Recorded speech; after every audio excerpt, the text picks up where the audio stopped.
Bab 2. Pesan dari Laras. Tanganku masih memegang ponsel Dimas. Layarnya masih menyala. Nama itu masih terlihat jelas di sana. Laras. Dadaku terasa seperti dipukul dari dalam. Aku bahkan belum sempat memproses isi pesannya. Kamu janji ketemu aku lagi malam ini.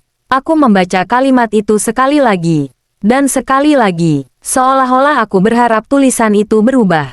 Tapi tidak. Tulisan itu tetap sama, dan semakin aku melihatnya, semakin dingin tubuhku terasa. Rina, suara Dimas terdengar dari belakangku.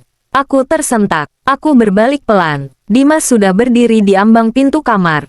Rambutnya masih sedikit berantakan karena baru bangun. Tapi tatapannya, dingin, sangat dingin. Dia melihat ponselnya di tanganku. Lalu dia menatapku. Kenapa kamu pegang ponsel aku? Nada suaranya datar. Tapi aku bisa merasakan sesuatu di balik nada itu. Aku menelan ludah. Aku cuma mau matiin alarm. Kataku pelan.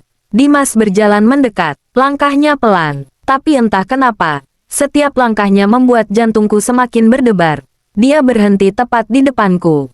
Matanya turun ke layar ponsel. Dia membaca pesan itu. Aku bisa melihat rahangnya menegang. Beberapa detik berlalu dalam keheningan. Lalu dia mengambil ponselnya dari tanganku. Jangan sentuh ponsel aku lagi. Nada suaranya dingin. Aku menatapnya tidak percaya. Siapa Laras? Dimas langsung menatapku. Tatapan itu tajam. Teman. Teman apa? Teman. Jawabannya pendek. Aku tertawa kecil. Tapi tawaku terdengar pahit bahkan di telingaku sendiri. Jam 6 pagi dia kirim pesan kayak gitu. Dimas menghela napas panjang. Seperti seseorang yang sedang menghadapi anak kecil yang cerewet. Kamu terlalu dramatis. Dramatis. Ulangku pelan. Iya, dia berjalan ke arah lemari. Mungkin dia cuma ingetin meeting. Aku menatap punggungnya. Meeting di malam hari. Dimas tidak menjawab. Dia membuka lemari dan mengambil kemeja kerjanya. Aku merasakan sesuatu mulai naik dari dalam dadaku. Perasaan yang sudah lama aku tahan. Kecurigaan. Kamu selingkuh ya? Pertanyaan itu keluar begitu saja dari mulutku. Dimas langsung berhenti bergerak. Ruangan menjadi sunyi. Dia berbalik perlahan. Dan untuk pertama kalinya pagi itu, aku melihat kemarahan yang jelas di wajahnya. Kamu serius nanya itu? Aku cuma nanya. Karena satu pesan. Aku sudah curiga dari lama. Kata-kata itu membuat wajah Dimas berubah. Dia melangkah mendekat. Curiga apa? Aku menatap matanya. Kamu berubah. Semua orang berubah. Bukan kayak gini. Kayak gimana? Aku menarik napas dalam-dalam. Kamu sering pulang malam. Kerja. Kamu selalu bawa ponsel kemana-mana. Semua orang juga gitu. Kamu marah kalau aku tanya. Dimas menggeleng kesal. Rina. Aku menatapnya lurus-lurus. Dan ada satu hal lagi. Apa? Aku ragu sebentar. Tapi akhirnya aku mengatakannya. Bau itu. Dimas mengerutkan kening. Bau lagi. Iya. Aku sudah mandi. Bukan bau keringat. Terus bau apa? Aku menggigit bibir. Bau yang aneh. Dimas menatapku beberapa detik. Lalu dia tertawa kecil. Tawanya dingin. Kamu benar-benar sudah gila. Aku merasakan sesuatu di dadaku retak. Aku cuma jujur. Enggak. Kamu cuma terlalu banyak mikir. Dia kembali ke lemari. Aku masih berdiri di tempatku. Dia tidak menoleh. Kamu masih sering ketemu Laras.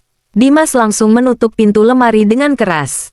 Sudah cukup. Aku cuma nanya. Aku bilang sudah cukup. Dia mengambil tas kerjanya. Aku berangkat kerja. Jawab dulu. Dimas menatapku tajam. Kenapa kamu peduli? Pertanyaan itu membuatku terdiam. Aku bahkan tidak tahu harus menjawab apa. Dia tertawa sinis. Lucu ya? Apa yang lucu? Kamu menolak aku setiap malam. Dadaku terasa seperti ditusuk sesuatu. Tapi sekarang kamu tiba-tiba cemburu. Aku bukan cemburu. Terus apa? Aku menatap lantai. Aku cuma merasa ada yang salah. Dimas mendekat lagi. Sangat dekat. Yang salah itu kamu. Rin. Aku mengangkat kepala. Maksud kamu? Dia menatapku dingin. Kamu sudah berbulan-bulan menolak aku. Aku merasakan pipiku panas. Aku punya alasan. Apa alasanmu? Aku terdiam. Aku tidak tahu harus menjelaskannya bagaimana. Bagaimana aku bisa mengatakan bahwa tubuhku selalu menolak setiap kali dia mencoba menyentuhku? Bagaimana aku bisa mengatakan bahwa aku selalu merasa tidak nyaman? Dimas tersenyum tipis. Kamu bahkan gak bisa jawab. Aku merasakan air mata mulai menggenang di mataku. Dim, tapi dia sudah berjalan keluar kamar. Beberapa detik kemudian pintu rumah ditutup dengan keras. Dan aku ditinggalkan sendirian. Hari itu aku tidak bisa fokus melakukan apapun. Pikiranku terus kembali ke satu nama. Laras. Siapa dia? Kenapa dia mengirim pesan seperti itu? Dan yang paling membuatku takut, kenapa Dimas terlihat begitu defensif? Aku mencoba meyakinkan diriku sendiri bahwa semuanya hanya salah paham. Tapi jauh di dalam hatiku, aku tahu ini lebih dari sekadar pesan. Siang harinya ponselku berdering, nomor yang tidak aku kenal. Aku ragu sebentar sebelum mengangkatnya. Halo, ini Rina, suaranya perempuan. Iya, siapa? Aku Maya. Aku mengerutkan kening. Maya siapa? Aku kerja satu kantor sama Dimas. Jantungku berdetak lebih cepat. Ada apa? Maya terdengar ragu beberapa detik. Sebetulnya aku gak tahu harus ngomong ini atau enggak. Perasaan tidak enak langsung muncul di perutku. Ngomong apa? Ini soal Dimas. Aku menelan ludah. Ada apa dengan dia? Maya menarik napas. Rina, kamu tahu Laras. Dunia terasa seperti berhenti berputar. Aku memegang ponsel lebih erat. Kenapa kamu tanya itu? Karena Maya hanya diam beberapa detik sebelum menjawab. Dan ketika dia akhirnya berbicara suaranya terdengar pelan. Seperti seseorang yang sedang mengatakan sesuatu yang tidak seharusnya dia katakan. Karena semua orang di kantor tahu Dimas sering keluar sama dia. Jantungku seperti berhenti berdetak. Apa maksudmu? Maya terdengar semakin ragu. Rina, aku sebenarnya gak enak ngomong ini. Ngomong saja. Beberapa kali aku lihat mereka keluar bareng malam-malam. Dadaku terasa semakin sesak. Dan ada satu hal lagi. Apa? Maya terdiam beberapa detik. Lalu dia berkata pelan. Beberapa hari lalu Dimas sempat pingsan di kantor. Aku langsung berdiri. Pingsan? Iya. Kenapa dia gak bilang apa-apa ke aku? Karena dia gak mau dibawa ke dokter. Perasaan dingin menjalar di punggungku. Kenapa? Maya menjawab pelan. Karena katanya ada sesuatu yang salah dengan tubuhnya.